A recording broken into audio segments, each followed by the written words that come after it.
নমস্কার বন্ধু, আমার চ্যানেলে সকলকে জানাচ্ছি স্বাগতম। আশা করি সবাই ভালো আছেন, সুস্থ আছেন এবং আমিও ভালো আছি। খুব ভোরবেলায় তো উঠে পড়ি আমি, সেই জন্য আজকে ভোরবেলা উঠে পড়ি। এই যে শুনো, স্কুল ড্রেসটা কেচে দিয়েছি। এটা যে আমাদের তৈরি করা হয়েছিল, এটা তো কটনটা, ওই জন্য কটনের কাপড়টা ওকে গরম দিনে পরলে খুব আরাম লাগে গায়ে, ওই জন্য কেচে শুকনো দিয়ে দিয়েছি। খুব ভোরবেলায় আশা করছি 9টার সময় শুকনো হয়ে যাবে, না হলে একটুখানি আয়রন চালিয়ে দেবো। এদিকেও অনেকগুলো কাপড় শুকনো হচ্ছে। এক বালতির মতন কাপড় কেচে নিয়েছি সকালবেলা, বেজে গেছে এই যে এখনও 8টা বাজেনি, কিন্তু আমার রান্নাবান্না কমপ্লিট। রান্নাবান্না কমপ্লিট মানে শুনুর জন্য একটুখানি এখন আলু পরোটা করব।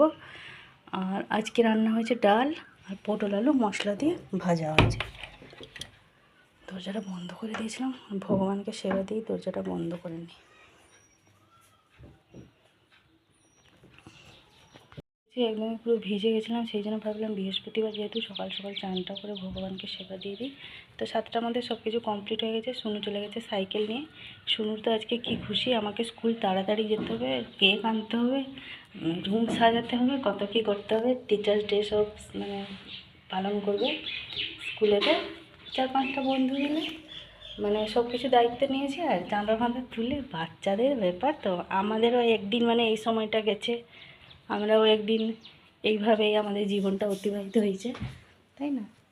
সেই জন্য ওদেরকে এখন ওইসব জিনিস মানে ওদের মধ্যে যখন এইসব খুশিগুলো দেখি, তখন আমাদের ছোটোবেলা কথাগুলো মনে পড়ে যায়।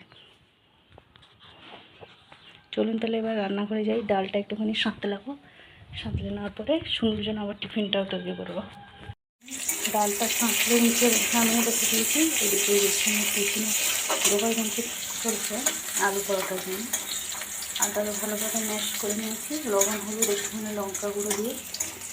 জানি তো একটুখানি লেবু থাকলে ভালো, তো লেবুটা নেই। এটা হচ্ছে আদা একটুখানি থেতো করে নিয়েছি। ফোড়ন এটাও ব্যবহার করছি গোটা জিরে, পেঁয়াজ কুচি, টমেটো কুচি। ধনে পাতা দিলে তো সোনা আমার খাবে না, সেই জন্য লেবুটা খুঁজছিলাম, লেবুটা নেই। একটুখানি লেবু রস থাকলে বেশ ভালো লাগে। এই যে ডালটা হয়ে গেছে, এখানটা নিচে নামিয়ে রেখে নিয়েছি ডালটা। পটল আলুটা এভাবে কুচি মুচি করে একটুখানি জিরে আর পেঁয়াজ বাটা দিয়ে ভেজে নিয়েছি মশলা দিয়ে। এগুলো যদি তেল আসছে নিয়ে ভাতে দিয়ে দিয়েছি। সুন্দর জন্য একটা টমেটো, আজকে যেহেতু বৃহস্পতিবার পোড়াবো না, সেই জন্য ভাতে দিয়ে নিয়েছি। সেদিন এবার একটু সুন্দর রেডি করি। ভাতটা অলরেডি মাখানো নিয়েছি, আর ধরে যে জলে মেলা হচ্ছে পড়ে আছে, এখানে এগুলো সব গুছিয়ে করতে হবে।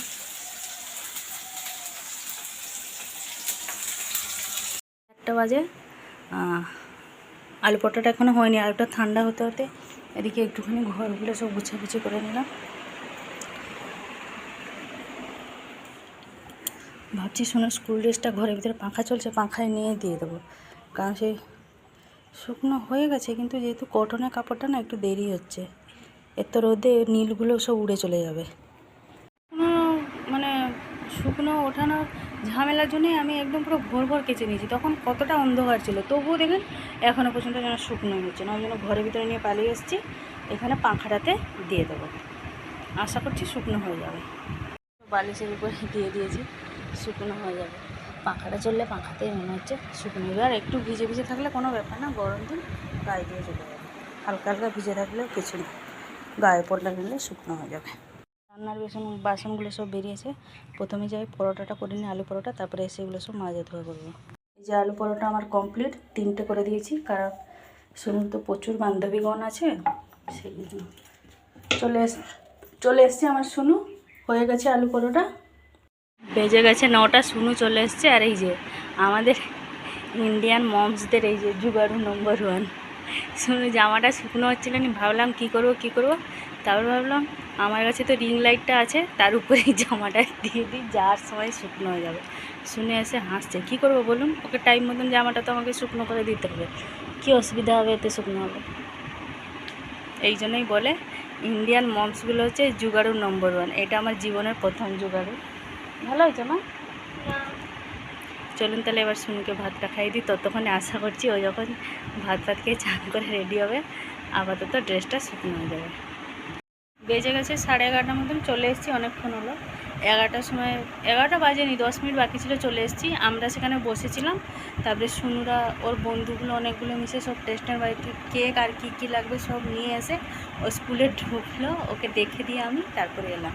কারণ আমি চলে আসবো, ও আবার যে কেক কিনবে মনটা আমার ওখানেই পড়ে থাকবে মেয়ের কাছে, ওই জন্য আমি বসে থাকতে থাকতে ও সমস্ত কিছু কাজ কমপ্লিট করে নিয়ে স্কুলের ভিতরে ঢুকে গেছে। আর ওরা বেরোতে পারবে না, ওরা একবার স্কুলের ভিতরে ঢুকে গেলে আর বাইরে বেরোতে দেয় না। তারপরে ওদের আজকে ছুটি হবে, গার্ড দিদিকে জিজ্ঞেস করলাম আজকে 4:30টার সময়, যেহেতু বড়ো মেয়েগুলো মানে একটুখানি অনুষ্ঠান মতন করবে ছোটোখাটো মতন, সেই জন্য 4:30 বেজে যাবে। আজকে সবারই 4:30টার সময় ছুটি হবে। চলুন তাহলে, এবার সমস্ত কাজ কমপ্লিট হয়ে গেছে, যেহেতু তো বাসন টাসন মেজে দিয়ে গেছিলাম, তেমন খুব একটা কাজ নেই, এখন শুধু একটুখানি রেস্ট নেবো, বসবো। সেই 4:30টার সময় আবার ছুটি শুনবে। যে বাজে এখন 3:20, দুপুরে খাওয়া দাওয়া কমপ্লিট করে বাসন টাসন মেজে মুজে দিয়ে একেবারে রাত্রের খাবারটাও রেডি করে নিয়েছি। রুটি করেছি আর একটুখানি গাজর আলুটা ভেজে নিয়েছি, ব্যাস। এখন একটুখানি যে চলে এসেছি, মা ওদিকে ব্যাগগুলো একটুখানি গুছিয়ে দিচ্ছিলাম, গুছাগুছি করেই চলে এসেছি আমার ঘরে। এখন একটুখানি বসবো, তারপরে সুনুদের তো 4:30টার সময় ছুটি, ওই 4টে নাগাদ করে বাড়ি থেকে বেরোবো, 4:10-15। এই দেখুন